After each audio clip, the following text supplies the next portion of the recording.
one of the things that I think we need to notice, and it's something that is often lost on us, is the fact that this message came to shepherds.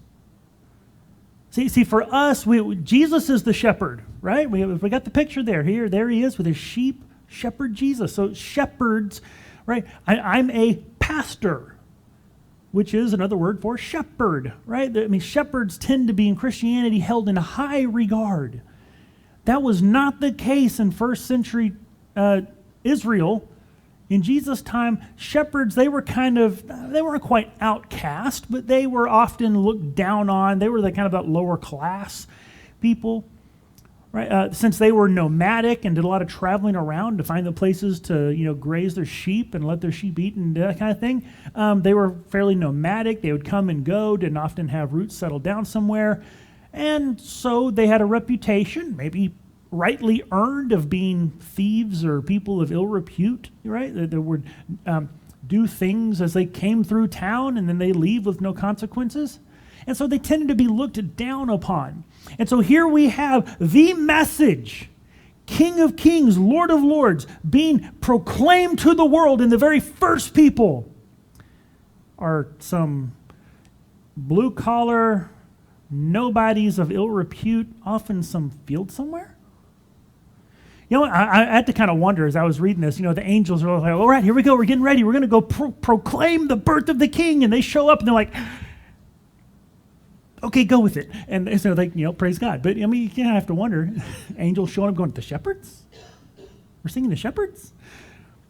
Because it's the last person you would expect. However, this is exactly the sort of thing that God does over and over again as he shows himself to the least of these, shows himself, proclaims himself, receives to himself people who oftentimes culture would say are the last ones who would be important. So the message comes to shepherds, people who are lower class, viewed as disreputable. God's message and salvation is for everyone. That's one of the important things of seeing who it was revealed to, is it shows who it was revealed for. Everyone. I mean, it can be for them, it can be for anybody. Because so often, we will view ourselves the same way that those shepherds were viewed by their culture. I'm a nobody. I'm not worthy. I'm a sinner. I'm too bad. God couldn't possibly mean me. I mean, sure, maybe some of you other people, you are some great folks, but not me. There's a voice in our head, whether it's our own thoughts, the lies that culture tells us, or the lies that Satan tells us, that says to us, God doesn't love you. God couldn't love you. Look at you. Why would he love you?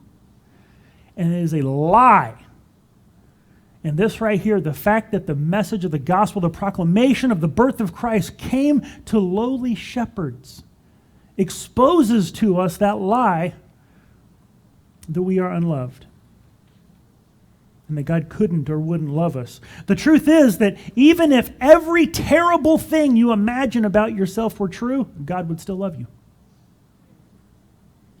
God's grace is still available for you. The King of Kings and Lord of Lords arrives into the world, and the news is first proclaimed to and by some low-class, blue-collar, sinful men.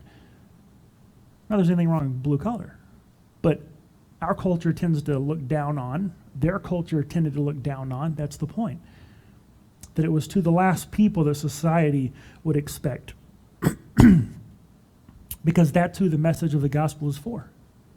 Sinners. The humble who are willing to hear it. Salvation are for those who need it.